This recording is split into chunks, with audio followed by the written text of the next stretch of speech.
हाजिर तफसीलात से पहले नजर डालते हैं सुर्खियों पर।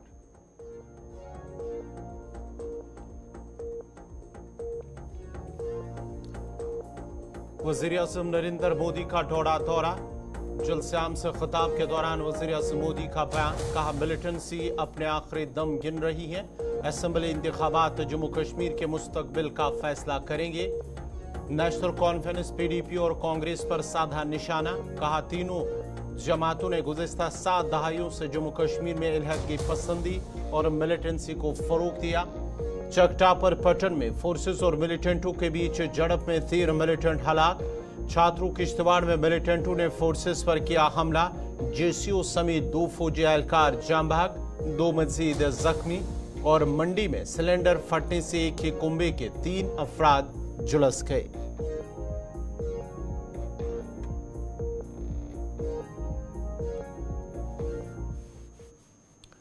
और अब पेश खबरों की तफसील। जम्मू कश्मीर में असम्बली इंतखाबात के पेश नज़र सियासी जमातों की जानिब से इंतखाबी तशहीर जारी है और इस सिलसिले में भारतीय जनता पार्टी की जानिब से स्टार कैंपेनर के तौर पर आज वज़ीर-ए-आज़म नरेंद्र मोदी ने डोडा जिला का दौरा किया, जिस दौरान उन्होंने स्पोर्ट स्टेडियम डोडा में एक अवामी रैली से खिताब भी किया है। जलसे में लोगों की एक कसीर तादाद मौजूद थी, जबकि भाजपा के सीनियर लीडर और कारकुनान की एक बड़ी तादाद ने भी रैली में शिरकत की थी।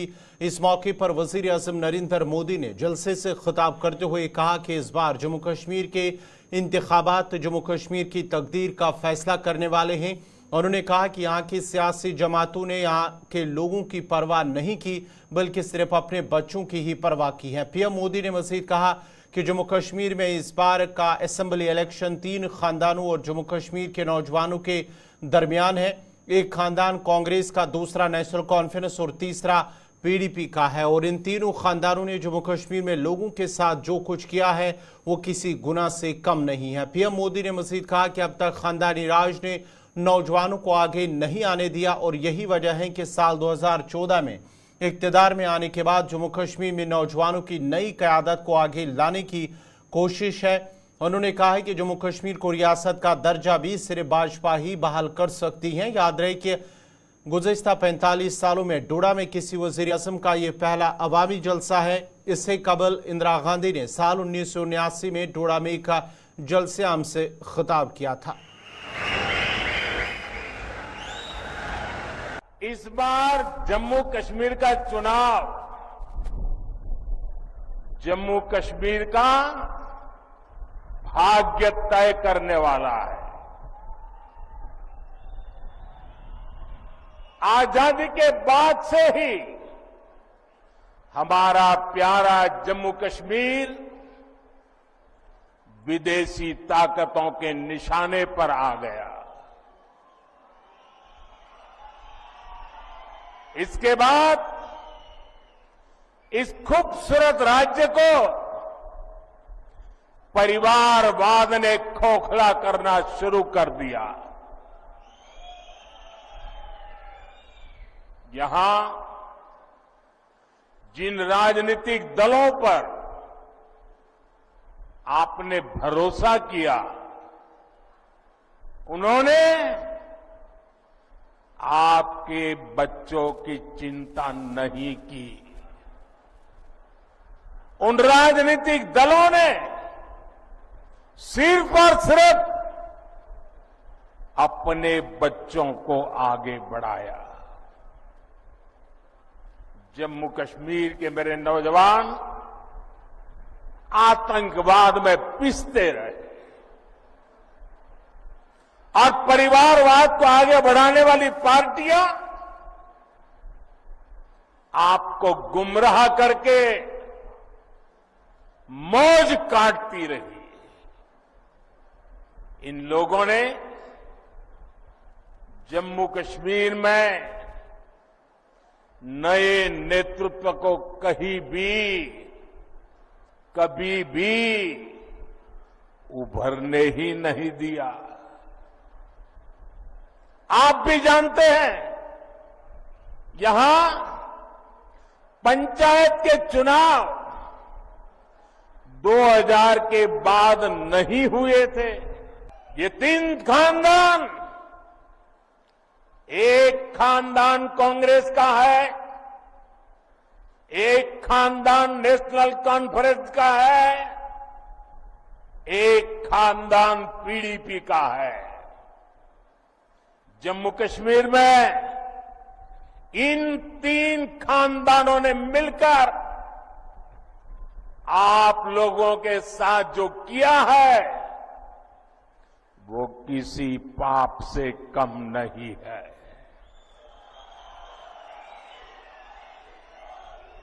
ये तीनों खानदान जम्मू कश्मीर को दशकों दशक तक बर्बादी देने के जिम्मेदार है।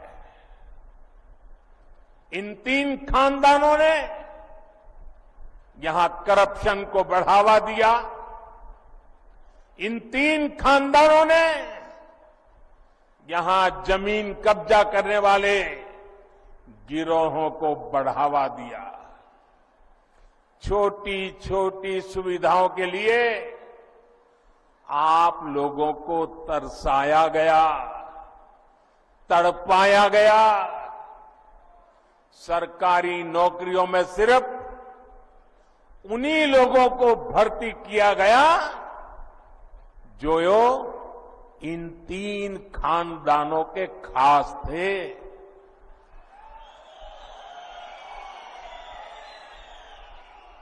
इन तीन खानदानों ने ही यहां अलगाव और आतंक के लिए जरूरी जमीन तैयार की और इसका फायदा किसने उठाया? देश के दुश्मनों ने। ये लोग आतंकवाद को इसलिए पाल पोस रहे थे ताकि इनकी अरबों खरबों की दुकान चलती रहे। यहां बीडीसी के चुनाव कभी भी नहीं हुए थे। डीडीसी के चुनाव भी कभी नहीं हुए थे। दशकों तक यहां परिवारवाद ने यहां के बच्चों को, यहां के होनहार नौजवानों को आगे नहीं आने दिया और इसलिए ही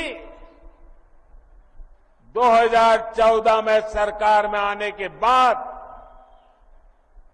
मैंने जम्मू कश्मीर में नौजवानों की नई लीडरशिप को आगे लाने का प्रयास किया है। प्राइम मिनिस्टर नरेंद्र मोदी जी जिला डोडा के अंदर आज पहुंचे थे। मेरे बिल्कुल सामने आप देख सकते हैं स्पोर्ट्स स्टेडियम डोडा, जहां पे उन्होंने एक बहुत बड़ी रैली से खिताब किया और मेरे पीछे आप देख सकते हैं लोग किस तरह से अपने घरों की तरफ रवाना हो रहे हैं। लोगों की तादाद आप देख सकते हैं, हजारों की तादाद में यहाँ पे ये जन सैलाब आप देख सकते हैं। ये लोगों का मानना है कि पहली दफा जिला डोडा के अंदर इतना ज्यादा लोग देखे गए और जिला डोडा के अंदर पहली दफा प्राइम मिनिस्टर नरेंद्र मोदी जी आए थे और अब उनका चॉपर यहाँ से जम्मू की तरफ रवाना हो रहा है। और जहां पे प्रधानमंत्री नरेंद्र मोदी जी ने यह भी बताया कि अलग अलग पॉलिटिकल पार्टी जिसमें कांग्रेस, एनसी, जिस तरह से नफरत का बाजार जो है बढ़ाती हुई नजर आ रही है। कई सारे सवाल अलग अलग पॉलिटिकल पार्टीज पे भी उठाए। वहीं पे जहां तक हम कैंडिडेट्स के हवाले से बात करें, जो असेंबली कैंडिडेट्स अलग अलग एरिया से उठे, जैसे किश्तवाड़, भदरवाह, रामबन और जिला डोडा के 2 कॉन्स्टिट्यूंसी से भाजपा की तरफ से कैंडिडेट्स उठाए गए हैं। लोगों से जब हमने बातचीत की, लोगों का ये मानना है कि काफी ज्यादा फायदा प्रधानमंत्री नरेंद्र मोदी जी का जो डोडा आना हुआ, इससे उनकी जीत भी हो सकती है। तो कहीं ना कहीं देखना होगा किस तरह से लोग भाजपा के लोगों को कामयाब करते हैं, ये आने वाला वक्त बताएगा। मेरे ठीक नेशनल कॉन्फ्रेंस की जानिब से आज जीके मार्ग टीएचपुरा कुलगाम में कन्वेंशन मुनक्कद हुआ, जिसमें पार्टी के नायब सदर उमर अब्दुल्ला, टीएचपुरा हल्के की उम्मीदवार सकीना यत्तू और दीगर सीनियर लीडरान के अलावा पार्टी वर्करों और मकामी लोगों ने भी शिरकत की थी।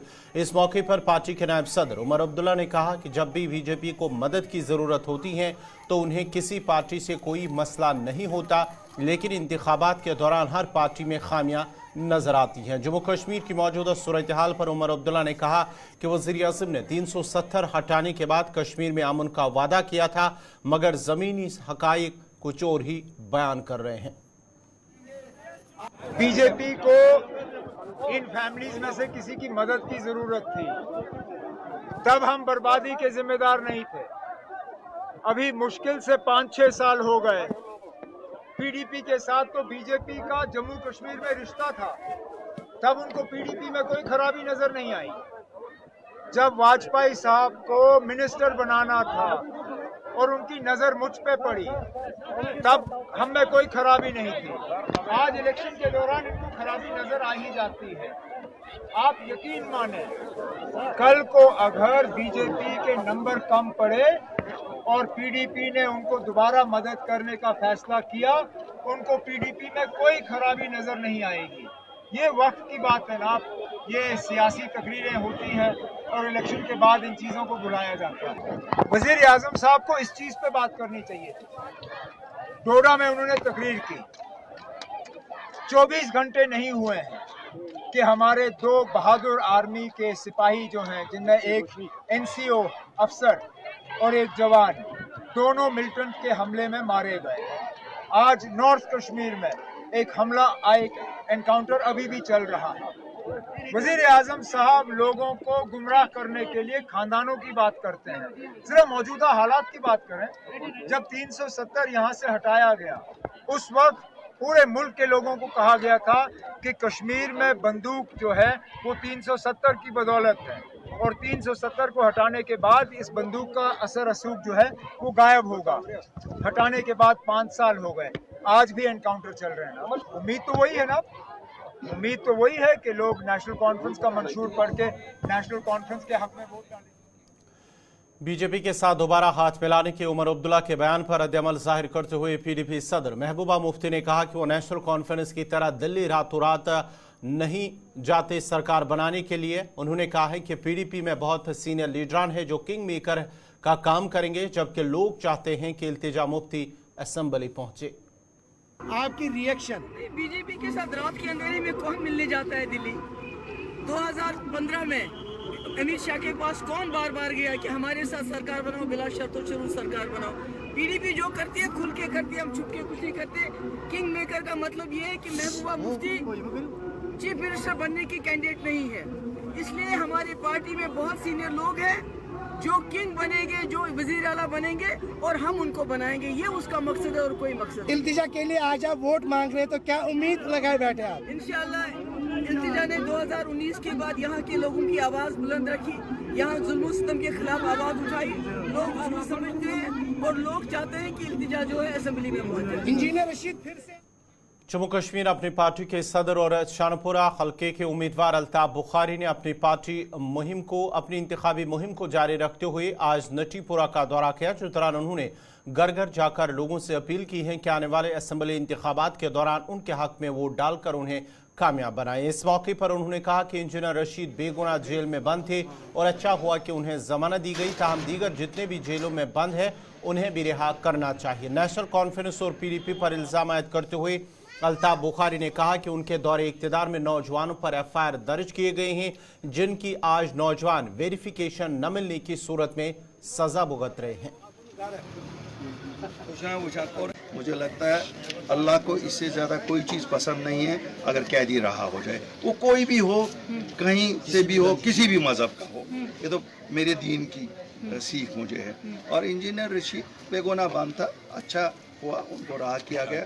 मुझे लगा हिंदुस्तान की अदालतों ने भी अब ये समझ लिया है कि जम्मू कश्मीर के लोगों को भी वही हक देना है जो बाकी मुल्क के लोगों को वो देते हैं। इसलिए मुझे नहीं लगता है कि कोई एहसान इंजीनियर रशीद पे किया गया है उनको रहा करके। देखिए, आप तो 2008 से कहती है, मैं ये कहता हूँ कि 1987 से जो यहाँ अमवात हुई हैं, उन सब अमवात ने पीछे या बेवाएँ छोड़ी हैं या यतीम छोड़े हुए हैं। तो हमें तो सबका सोचना है, एक सोसाइटी को सबका सोचना है। बदकिस्मती से 96 में भी सरकार आई, 2002 में भी सरकार आई, 2009 में भी सरकार आई, 2014 में भी सरकार आई। उन्होंने क्या किया? FIR ही लगाए। जो आज गिरफ्तारियां हम देख रहे हैं, जिनके वेरिफिकेशन बंद हैं, जिनका पासपोर्ट बंद है, ये FIR किसने लगाए? ये तो उन्हीं सरकारों ने लगाए। और जब मैं कहता हूँ कि ये तो नेशनल कॉन्फ्रेंस और पीडीपी की सरकारों ने लगाए, कहते हैं अल्ताफ बुखारी हम पे निशाना चूकता है, भाई किसको बोलूँ? दिल्ली वाले तो नहीं लगाने आए, लगाए तो आप लोगों ने। भाई दिल्ली वालों ने डायरेक्टली यहाँ रूल किया है 2019 से, तब से तो नहीं मैंने किसी की आंखें जाती हुई देखी, मैंने कोई मरते हुए देखा। कम से कम इन्होंने इंसानों की जानें तो बचाई, ये सही है ना। मेंबर पार्लियामेंट और नेशनल कॉन्फ्रेंस के सीनियर लीडर आगा रुहुल्ला मेहदी ने आज पुलवामा के राजपुरा इलाके का दौरा किया, जिस दौरान उन्होंने राजपुरा हल्के से पार्टी के उम्मीदवार गुलाम मोहिउद्दीन मीर के लिए इंतखाबी मुहिम में शिरकत की। इस मौके पर जहां लोगों से गुलाम मोहिउद्दीन मीर के हक में वोट डालने की अपील की गई है, वहीं आगा रुहुल्ला मेहदी ने कहा कि जिन जमातों ने 2014 में भाजपा से दूर रखने के लिए लोगों से वोट मांगे, बाद में उसी जमात से हाथ मिलाकर सरकार बनाई। उन्होंने कहा है कि नेशनल कॉन्फ्रेंस किसी भी कीमत पर जम्मू कश्मीर में हुकूमत बनाने के लिए भाजपा से हाथ नहीं मिलाएगी। आगा रुहुल्ला ने कहा है कि लोगों को सोच समझकर वोट का इस्तेमाल करना चाहिए और भाजपा का मुकाबला करने के लिए भाजपा और उनके प्रॉक्सी से दूर रहना चाहिए। इन जमातों ने जो 2014 में भी यही बातें कही ना कि वोट दीजिए, हम बीजेपी को बाहर रखेंगे, फिर हुआ क्या? उसके बरक्स हुआ। और हालिया इलेक्शन ही जो पार्लियामेंट इलेक्शन हुआ, उस इलेक्शन में और उस इलेक्शन से पहले इन्हीं जमातों में से बहुत सारी जमातें थी जो कसम खाती थी बीजेपी के साथ इलाक़ की, फख्र करती थी बीजेपी के साथ इलाक़ की या उनके साथ रिश्ते होने की। तो इस वक्त इस तरह की गलती की कोई गुंजाइश ही नहीं है कि ऐसी जमातों के उन बातों पे एतमाद किया जाए। ये पैदावार ही है बीजेपी की या मरकज की, उन ताकत उनकी जो चाहती है कि यहाँ पे वोट तकसीम हो। तो जम्मू कश्मीर की आवाम को ये देखना है इस वक्त कि बीजेपी के साथ अगर मुकाबला करना है, किन जमातों से दूर रहना है। इलेक्शन के लिए बहुत बड़ा कॉज होना चाहिए, और खास तौर पर इस वक्त के इलेक्शन के लिए जो हमारी वजूद का जंग है, हमारे मुस्तकबिल का जंग है, हमारा वजूद और मुस्तकबिल का तयन इसी इलेक्शन से होगा। तो एक फर्द के जेल से बड़ा है ये इलेक्शन, तो मौजू और हदफ उससे बड़ा होना चाहिए। तो नैरेटिव लेके जाए लोगों के सामने, लोगों को खुद देखना है कि उन्हें किस चीज के लिए वोट देना है। आवाम पे कितनी जिम्मेदारी है?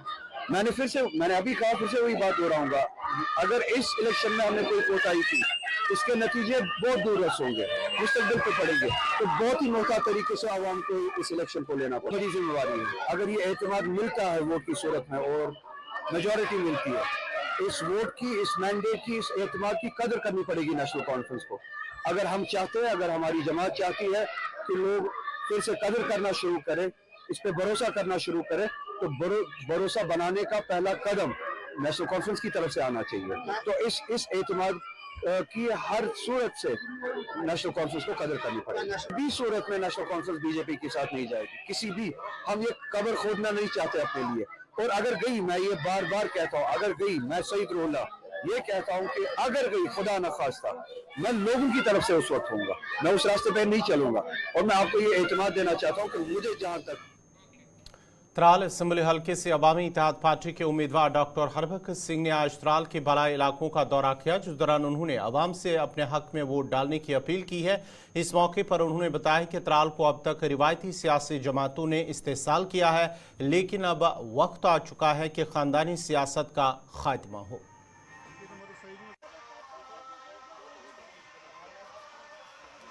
दूर दराज इलाके जितने भी पहाड़ी इलाके हैं, चाहे सतूरा साइड में है, चाहे कारामुला साइड में है, हमारे जितने भी पहाड़ी बस्तियां हैं, उन सब का मैंने दौरा किया और एक दो सरदार गांव का दौरा किया। तो मुझे उम्मीद है जिस तरह से लोगों को मैं मिलता हूं, या लोगों को एक वलवला है, लोग इस बार अच्छी पोलिंग परसेंटेज भी होगी और लोग इस वक्त चेंज चाहते हैं। उनको लगता है कि हमें त्राल में चेंज करनी चाहिए, जो इतने सालों का खानदानी राज यहाँ चल रहा था, या जिस तरह से नेगलेक्टेड लॉट है ये ट्राइबल वाले भी या बाकी जगहों पे, तो वो एक चेंज चाहते हैं। और इंशाल्लाह आई होप कि त्राल में ज़रूर एक चेंज आएगी। हाँ, मैं सारे लोगों को अपील करता हूँ, जितने भी AIP के सपोर्टर हैं या कुछ लोग जो फैन फॉलोइंग है, क्योंकि जिस दिन मैंने शुरुआत की यहाँ से अपनी कैंपेनिंग की, पहले दिन से अब तक जहाँ भी जाता हूँ तो सारे कहते हैं इंजीनियर साहब कब आ रहे हैं, इंजीनियर साहब कब आ रहे हैं। और मैं बड़ा शुक्रगुजार हूँ इंजीनियर साहब का, उन्होंने अपने बिजी शेड्यूल में से, क्योंकि टाइम बहुत उनके पास कम है, फिर दोबारा दो तारीख तक उनकी ज़मानत है, लेकिन कल का उन्होंने वादा किया वो कल त्राल आएंगे इंशाल्लाह। हम उनको 2 बजे रिसीव करेंगे अवंतीपुरा में, उसके बाद डायरेक्ट त्राल लेके आएंगे और त्राल में एक बड़ी रैली होगी, बहुत बड़ा एक जन सैलाब होगा, जैसे आपने अबरार साहब का रोड शो देखा, और वापसी पे हम वाया डारसर और नूरपुरा वो वापस जाएंगे, क्योंकि गवर्नमेंट ने टाइम बहुत कम दिया है और इंजीनियर रशीद साहब का भी टाइट शेड्यूल है। मैं लोगों से माफ़ी मांगता हूं और रिक्वेस्ट करता हूं, माफ़ी इसलिए कि वो हर जगह जिस तरह से हमने एक प्लान किया था कि सतूरा पहुंचेंगे, कहलील पहुंचेंगे, नागबल पहुंचेंगे और यहाँ पिंगलिश और रटसुन को टच करते हुए हायना रिशपुरा वगैरह, तो यहाँ से निकलेंगे, या हरी ये लड़यार है, अमलड़ है, उधर से बाहर जाएंगे। जो पोर्शन हमें परसों रह गया था अबरार साहब की रैली में, तो वो हमने कवर करना था, लेकिन हालात को देखना पड़ता है, गवर्नमेंट की कुछ रिस्ट्रिक्शंस होती हैं, लास्ट डे है कैंपेनिंग का, तो हमें। Government girls higher secondary school Tral में आज स्वीप प्रोग्राम के तहत ग्रीन जोन पोलिंग स्टेशन में additional deputy commissioner Tral Sajid Naqqash ने शजरकारी मुहिम चलाई। इस मौके पर स्कूल के प्रिंसिपल और तालिबात की एक बड़ी तादाद ने भी शिरकत की और इस दौरान उन्होंने मुख्तलिफ किस्म के पौधे भी लगाए। इस प्रोग्राम का मकसद साफ और शफाफ तरीके से इलेक्शन मुनक्कद करना और फर्स्ट टाइम वोटर्स को वोट की अहमियत के बारे में जानकारी फराहम करना, ताकि वो इस जमहूरी अमल में बढ़ चढ़ कर हिस्सा ले सके और अपना हक राहदी का इस्तेमाल करें। जो प्लांटेशन ड्राइव आज है, बेसिकली ये जो पोलिंग स्टेशन है, ये ग्रीन पोलिंग स्टेशन, ये यूनिक पोलिंग स्टेशन। तो इस पोलिंग स्टेशन में हमने आज यहाँ प्लांटेशन की, just in order to give an message that we are environment friendly and environment को बचाने के लिए पौधों का लगाना इम्पॉर्टेंट है। तो इसमें हमने इन्वॉल्व किया था इस स्कूल के बच्चों को भी, और प्रिंसिपल साहिबा भी यहाँ पे थी। तो we have just started this drive and it will be continuous drive for all these polling stations. Almost 10-15 these plants will be planted in every polling station in order to give a message to everybody that the environment is very important and we have to take care of.